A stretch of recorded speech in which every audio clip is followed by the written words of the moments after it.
চলে আসবে, তখন আপনার আস্তে আস্তে ইউনিয়নের মধ্যে চলে আসবে, তখন ওয়ানের মধ্যে চলে আসবে, আস্তে আস্তে পরিবারের মধ্যে কোরআনের আইন চলে আসবে। ঠিক কিনা মুসলমান?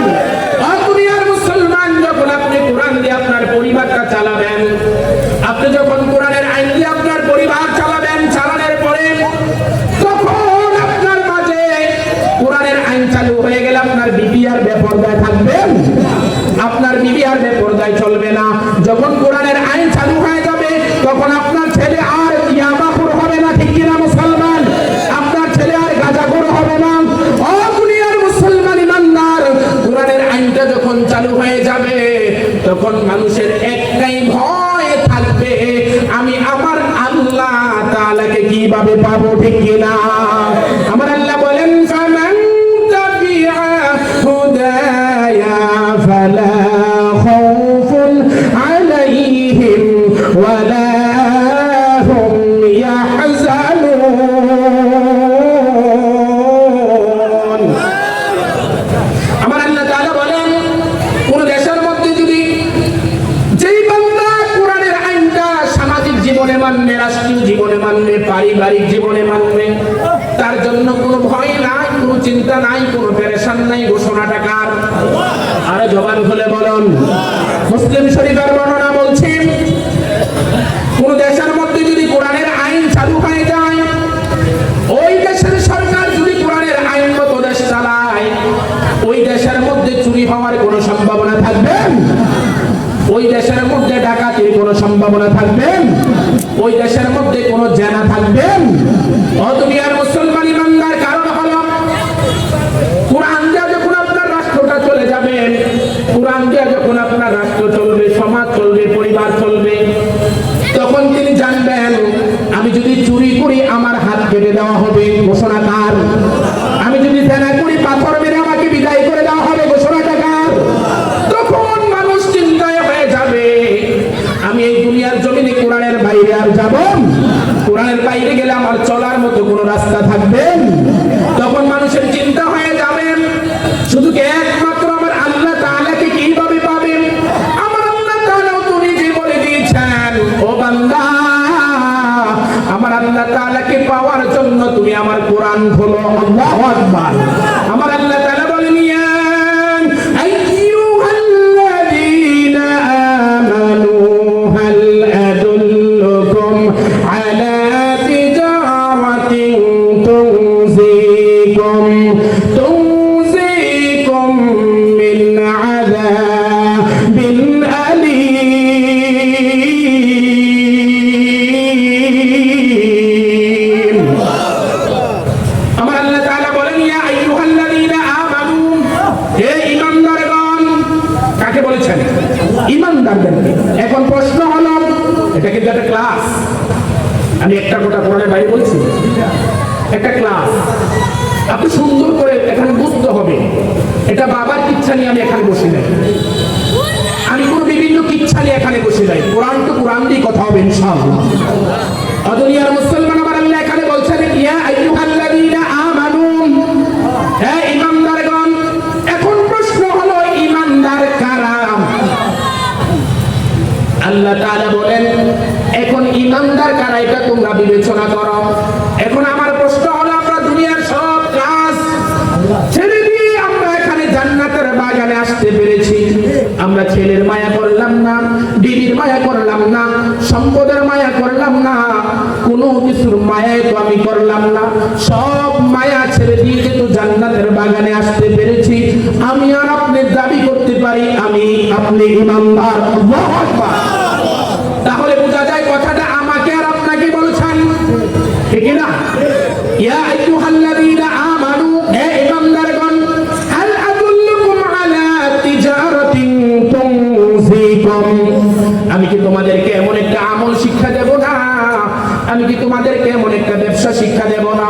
আমি কি তোমাদেরকে এমন একটা ইবাদত শিক্ষা দেব না, যেই ইবাদতটা শিক্ষা দিলে, যেই আমলটা শিক্ষা দিলে, যেই ব্যবসাটা শিক্ষা দিলে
আল্লাহু আকবার। কোথায় থেকে আমার আল্লাহ তাআলা বলেন তুমিনুনা বিল্লাহি ওয়া রাসূলিহি ওয়া তুজাহিদুনা ফি সাবিলিল্লাহি বিআমওয়ালিকুম ওয়া আনফুসিকুম যালিকুম খায়রুল লাকুম ইন কুনতুম তা'লামুন।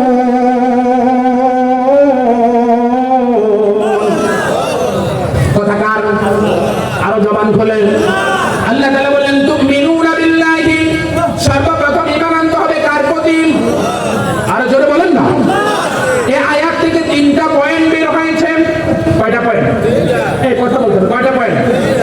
একটা পয়েন্ট হলো তুমিনুনা বিল্লাহ, সর্বপ্রথম আমার আল্লাহর প্রতি ঈমান আনতে হবে, তারপরে আমার রাসূলের প্রতি ঈমান আনতে হবে, তারপর পয়েন্টটা হলো তুজাহিদুনা ফি সাবিলিল্লাহি বিআমওয়ালিকুম ওয়া আনফুসিকুম যালিকুম খায়রুল লাকুম ইন কুনতুম তা'লামুন।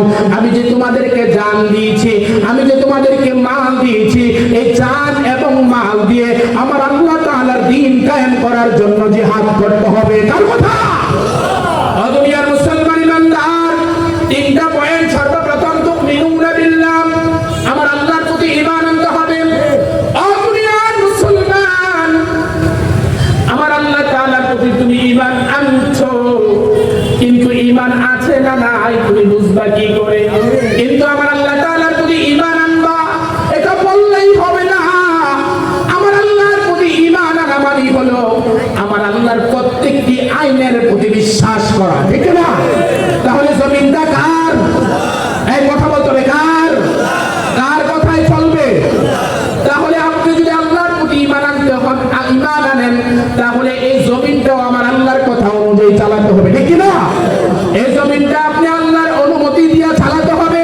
আমার আল্লাহ যেভাবে বলে আপনি সেভাবে চালাতে হবে। কার কথা? সংসদরা চালাতে হবে কার কথায়? রাষ্ট্রটা চলবে কার কথায়? তারপরে আল্লাহ তাআলার প্রতি আপনার প্রতি পরিপূর্ণ ঈমান হবে, না হয় ঈমান হবে। তারপরে আমার আল্লাহ বলেন ইয়া আইয়ুহাল্লাযীনা আমানু হাল আদুল্লুকুম আলা তিজারাতিন। আমার আল্লাহ বলেন তুমিনুনা বিল্লাহি ওয়া রাসূলিহি। দ্বিতীয় পয়েন্ট হলো রাসূলের প্রতি ঈমান আনতে হবে, আমার পয়গম্বরগণের প্রতি ঈমান আনতে হবে, আমার রাসূলের প্রত্যেকটি আদর্শ তোমার মানতে হবে, আমার রাসূলের প্রত্যেকটি সুন্নাত তুমি গ্রহণ করতে হবে। আমার রাসূল যেভাবে যেটা নিষেধ করেছেন এটা তুমি বাদ দিয়ে দিতে হবে। কার কথা? আরো জোরে বলেন। সব কথাগুলো আমার আল্লাহ। 3 নাম্বার পয়েন্ট হলো ওয়াতুজাহিদুনা ফি সাবিলিল্লাহি বিআমওয়ালিকুম ওয়া আনফুসিকুম যালিকুম খায়রুল লাকুম ইন কুনতুম তা'লামুন। আমার আল্লাহ 3 নাম্বার পয়েন্টের মধ্যে বলেন আমি যে তোমাদেরকে জান দিয়েছি, আমি যে তোমাদেরকে মাল দিয়েছি, এই জান এবং মাল দিয়ে আমার আল্লাহ তাআলার দ্বীন কায়েম করার জন্য জিহাদ করতে হবে। কার কথা? মুসলমান রাজি আছে? এই দুনিয়ার জমিনের ভিতরে, বাংলাদেশের জমিনের ভিতরে আমরা চাই প্রত্যেকটি সেক্টরে কোরআনের আইন চালু হয়ে যায়, ঠিক কিনা? এটার জন্য যদি জান দিতে হয়, মাল দিতে হয়, জিহাদ করতে হয়, কারা কারা রাজি আছে? দুটো হাত তুলে আল্লাহকে দেখিয়ে দাও। লিল্লাহি তাকবীর।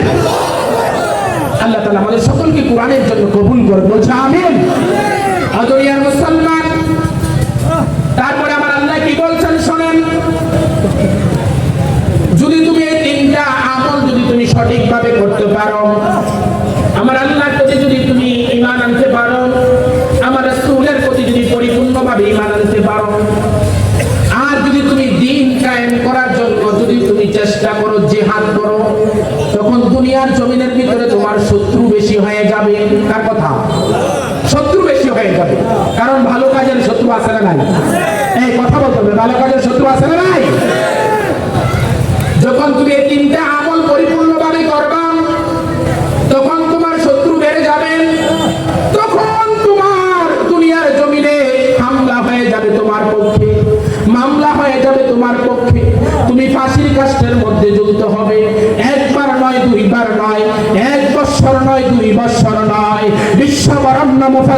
মতো 14 বছর পর্যন্ত জেল কাটতে হবে, ঠিক কিনা? দুনিয়ার মুসলমান ইমানদার, যদি তুমি এই 3টা আমল করো শত্রু বেড়ে যাবে, আর যদি 3টা আমল সুন্দরভাবে করো তুমি মুমিন হয়ে যাইবা। আর মুমিন ব্যক্তির জন্য সাহায্য করা আমার আল্লাহর জন্য ওয়াজিব। আল্লাহু আকবার। ওয়া কানা আলাইনা নাসরুল মুমিনিন। আল্লাহু আকবার। মুমিনদের জন্য সাহায্য করা আমার আল্লাহর জন্য ওয়াজিব। আল্লাহু আকবার। তারপর আমার আল্লাহ তাআলা অন্য আয়াতে বলেন, আল্লাহু ওয়ালিয়ুল্লাযীনা আমানু ইউখরিজুহুম মিনাজ-যুলুমাতি ইলান-নূর।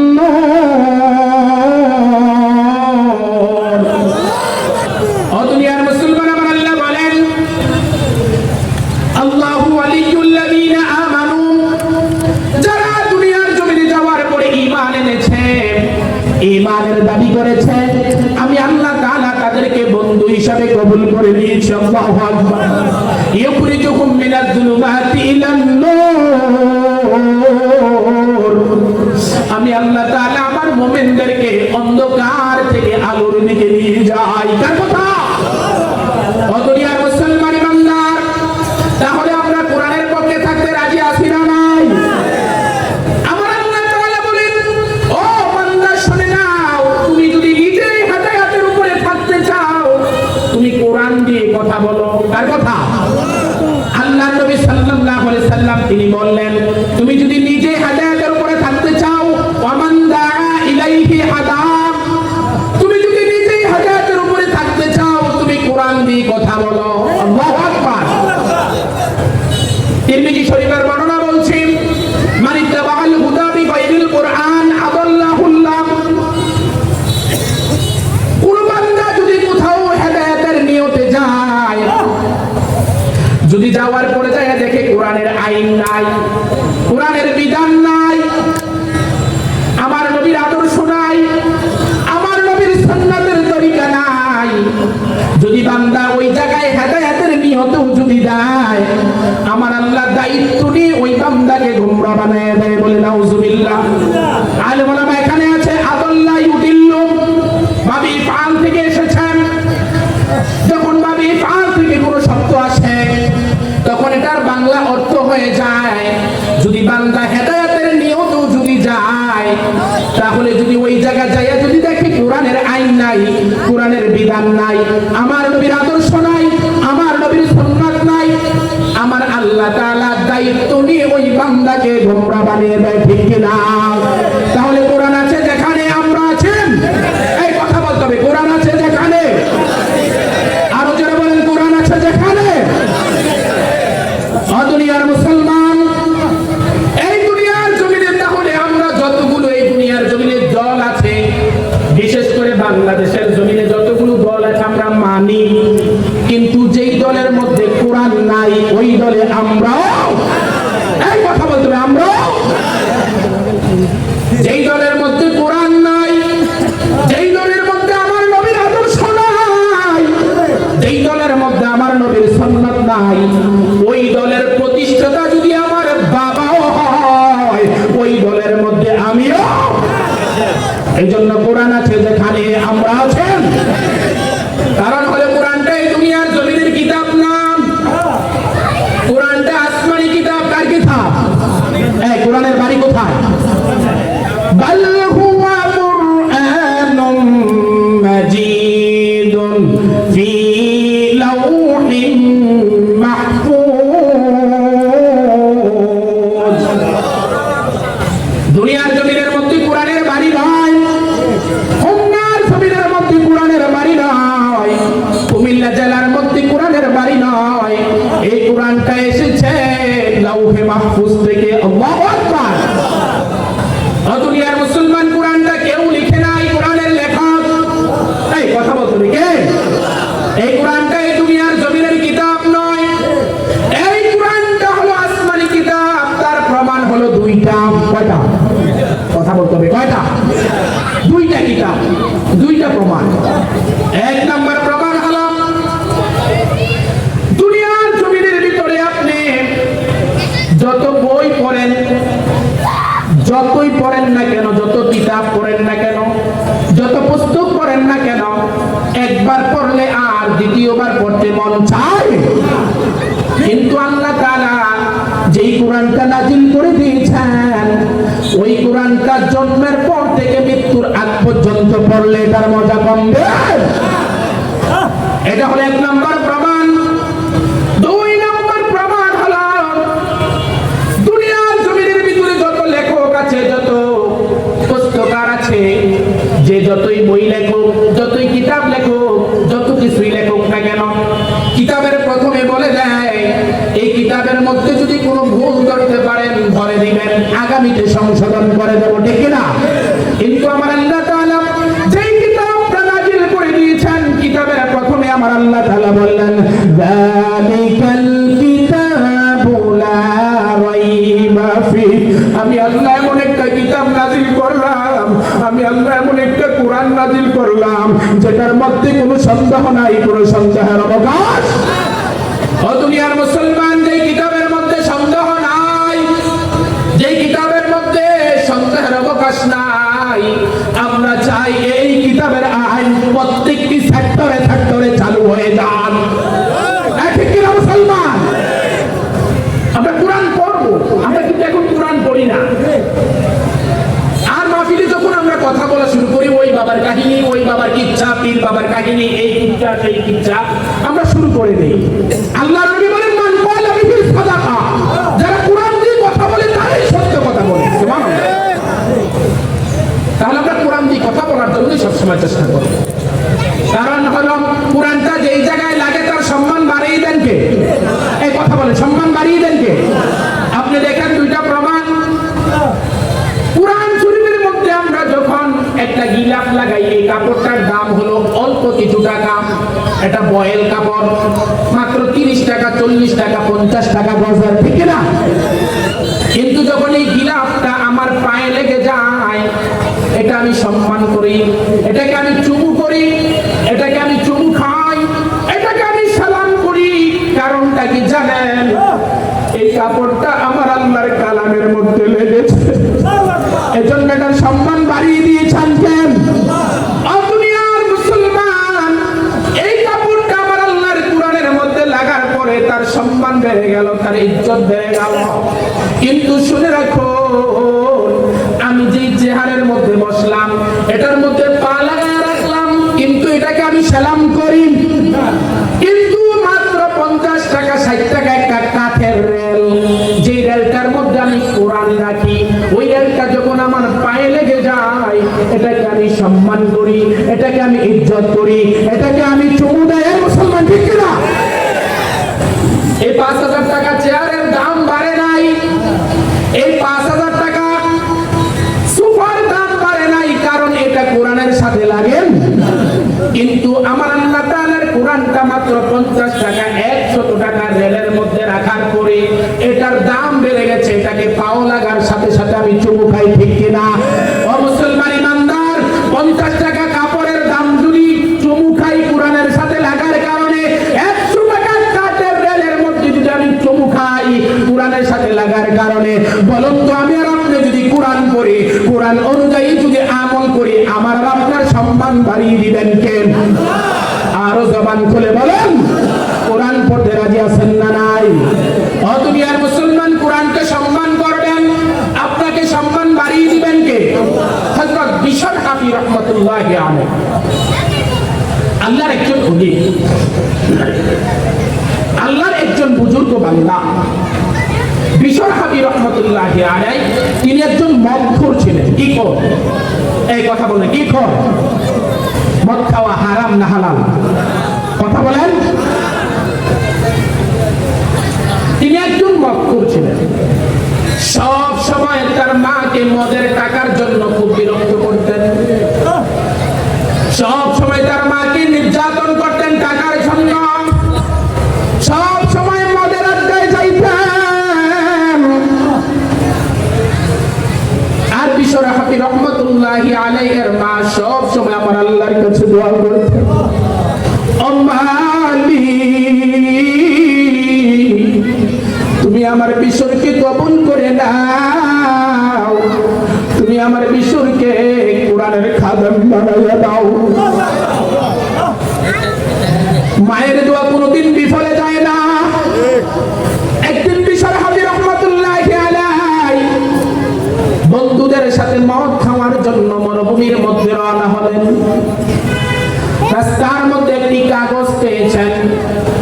ওই কাগজের মধ্যে বিসমিল্লাহির রহমানির রহিম নাম লেখা। লেখাটা কার? নামটা কার? বিশর হাবিব রহমাতুল্লাহি আলাইহি বলেন, আমি দেখলাম ওই কাগজটা একবার এদিক থেকে সেদিকে যায়, আরেকবার এদিক থেকে সেদিকে যায়। তখন আমি কাগজটা হাতে নিলাম। হাতে নেওয়ার পরে দেখলাম আমার আল্লাহর নাম লেখা। তার কলিজার মধ্যে তার আল্লাহর ভয় ঢুকে গেল। বন্ধুদেরকে বললেন, ও বন্ধুরা, যাও যাও যাও, জীবনে তো বহুত মদ পান করেছি, জীবনে তো বহুত আড্ডা দিয়েছি, আজকে আর আমি মদ পান করবো না। আল্লাহু আকবার। আমি বাড়িতে চলে যাব। কাগজটা হাতে নিলেন, হাতে নিয়ে তার মা কাছে চলে গেলেন। মার কাছে যাইয়া বললেন, ও মা, এই কাগজটা দেখো তো, এই কাগজের মধ্যে কার নাম লেখা? বিশরের মা কাগজটা খুলে দেখলেন আমার মালিকের নাম লেখা। আল্লাহু আকবার। ও দুনিয়ার মুসলমান, বিশরের মা ডাক দিয়া বলে, ও মালিক, তুমি বুঝি আমার বিশরকে কবুল করেছো? তুমি বুঝি আমার বিশরকে মঞ্জুর করেছো? তুমি বুঝি আমার বিশরকে কুরআনের জন্য কবুল করেছো? বিশরের মা ডাক দিয়া বলে, ও সন্তান, এই কাগজের মধ্যে কার নাম লেখা জানুনি? যে তোমাকে দুনিয়ার জমিনে সৃষ্টি করেছে। আল্লাহু আকবার। যে তোমাকে, যে তোমার হায়াতের মালিক, যে তোমার মৌতের মালিক, যে তোমার রিজিকের মালিক, ওই মালিকের নাম লেখা। আল্লাহু আকবার। ও দুনিয়ার মুসলমান ইমানদার, লক্ষ্য করে শোনো, ভালো করে কান লাগাইয়া শোনো। বিশর হাবিব রহমাতুল্লাহি আলাইহি তার মাকে ডাক দেয়া বলেন, ও মা, তাহলে আমি এই কাগজটাকে আমি কি করতে পারি? বিশরের মা ডাক দেয়া বলে, বাবা সন্তান, আমি জানি না এই কাগজকে কত সম্মান করবো, আমি জানি না এই কাগজকে তুমি কত ইজ্জত করবা। বিশর হাবিব রহমাতুল্লাহি আলাইহি তার মায়ের কথা শুনিয়া এই কাগজটাকে একবার মাথায় নেয়, আরেকবার বুকে জড়ায় ধরে, আরেকবার চুমু খায়। আল্লাহু আকবার। কিছুক্ষণ পরে একটা গায়েবী শব্দ শুনতে পেলেন। কে যেন ডাক দেয়া বলে, ও বিশর,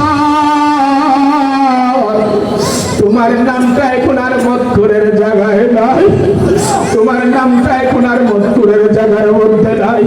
তুমি কোরআনকে সম্মান করেছো, আমার আল্লাহকে সম্মান করেছো, আমার নামটা, আমার আল্লাহর নামটা তুমি ইজ্জত করেছো। আমার আল্লাহ তাআলার কোরআনের নামটার ইজ্জতের খাতিরে, আমার আল্লাহ তাআলার সম্মানের খাতিরে আমি আল্লাহ তাআলা তোমার নামটা এখন আর মদখোরের জায়গায় রাখি নাই, আমি আল্লাহ তাআলা বড় বড় ওলিদের খাতায় উঠায় দিলাম।